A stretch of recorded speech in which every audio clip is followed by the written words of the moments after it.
नमस्कार, आपण पाहताय SR24 न्यूज, निर्भीड निपक्ष बातम्यांचं आपल्या हक्काचं व्यासपीठ। श्रीरामपूर आरटीओचा बोगस कारभार उघडकीस, मालकाच्या सहीशिवाय जेसीबी हस्तांतरण। राहुरीतील भगवान कल्हापुरे यांचा बनावट कागदपत्रांच्या आधारे जेसीबी हस्तांतरण झाल्याचा दावा।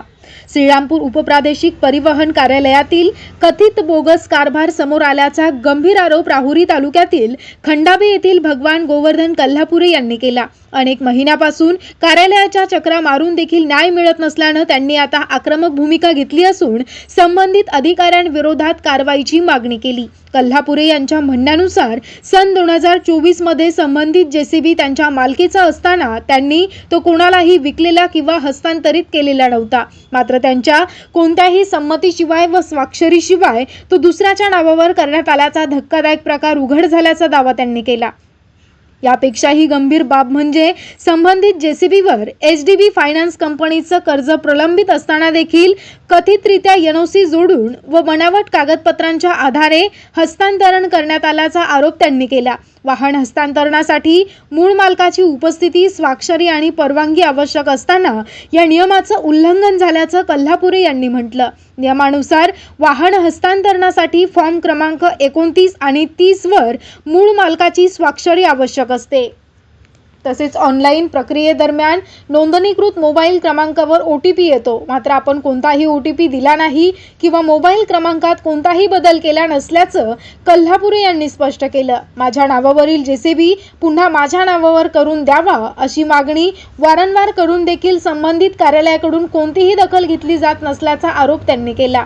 न्याय न मिळाल्यास संबंधित अधिकाऱ्याविरोधात थेट पोलीस ठाण्यामध्ये तक्रार दाखल करून गुन्हा नोंदवण्याचा इशारा त्यांनी दिला। या आरोपामुळे श्रीरामपूर उपप्रादेशिक परिवहन कार्यालयाच्या कार्यपद्धतीवर प्रश्नचिन्ह निर्माण झाले असून या प्रकरणाची निष्पक्ष चौकशी करून सत्य समोर आणावं, तसेच अशा प्रकारची आणखी प्रकरणं घडली आहेत का याचा देखील सखोल तपास करावा अशी मागणी भगवान गोवर्धन कल्हापुरे यांनी केली आहे।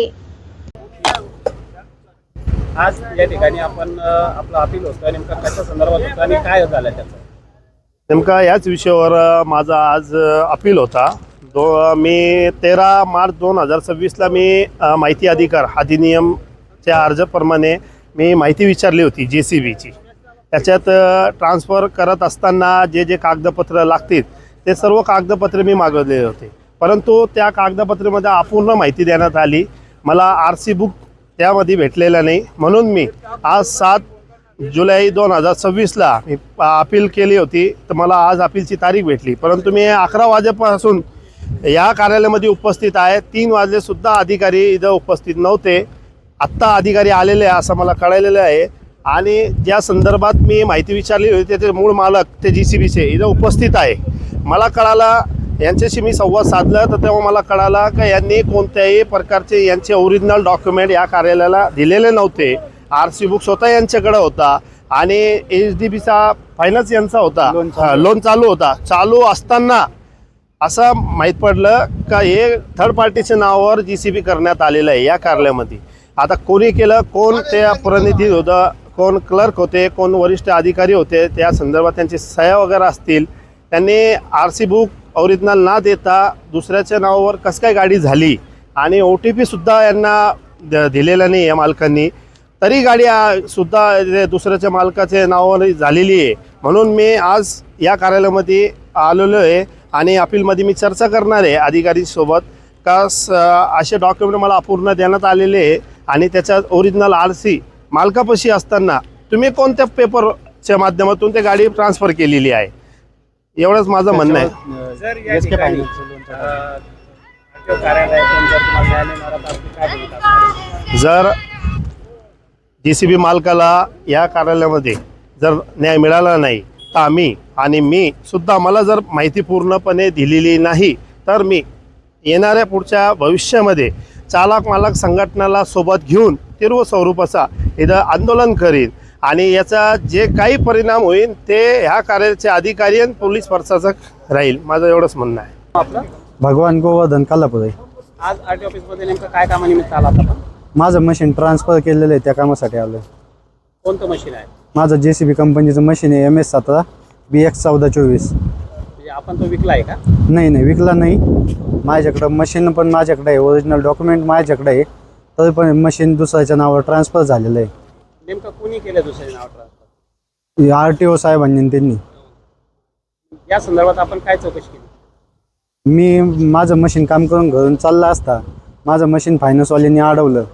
मला म्हणे तुमचं मशीन थकीत आहे, आम्हाला ओढून न्यायचं आहे. मी म्हणलं माझं मशीन नेले, माझं मशीन मी डॉक्युमेंट दाखवतो.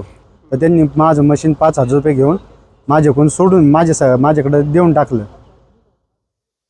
नेमकं काय प्रकार घडलेला आहे तुम्हाला? नेमकं जेव्हा मशीन वाढायला आले त्याच्यानंतर तुम्हाला काय माहिती मिळाली? मला मशीन वाढायला आल्यानंतर असं कळलं का 2024मध्ये मशीन ट्रान्सफर करून त्याच्यावर लोन मारलं आहे SK फायनान्सनी. तुम्हाला या ठिकाणी जेव्हा ट्रान्सफर करण्यात आलं त्यावेळेस तुम्हाला कल्पना दिली होती का? तुम्हाला काही फोन नाही, वगैरे कल्पना नाही आला दिली, होता? काहीच नाही माहिती भेटली मला. या मशीनचे ओरिजिनल पेपर तुमच्याकडे आहे का आरटीओ? माझ्याकडे आहे. तर ते ट्रान्सफर झालं कसं? ते आधार कार्ड काही डॉक्युमेंट या ठिकाणी दिलेले होते का? कधीच नाही दिलेले. मी माझं जेव्हा मशीन नवीन घेतलं त्यावेळेस डॉक्युमेंट दिले ते.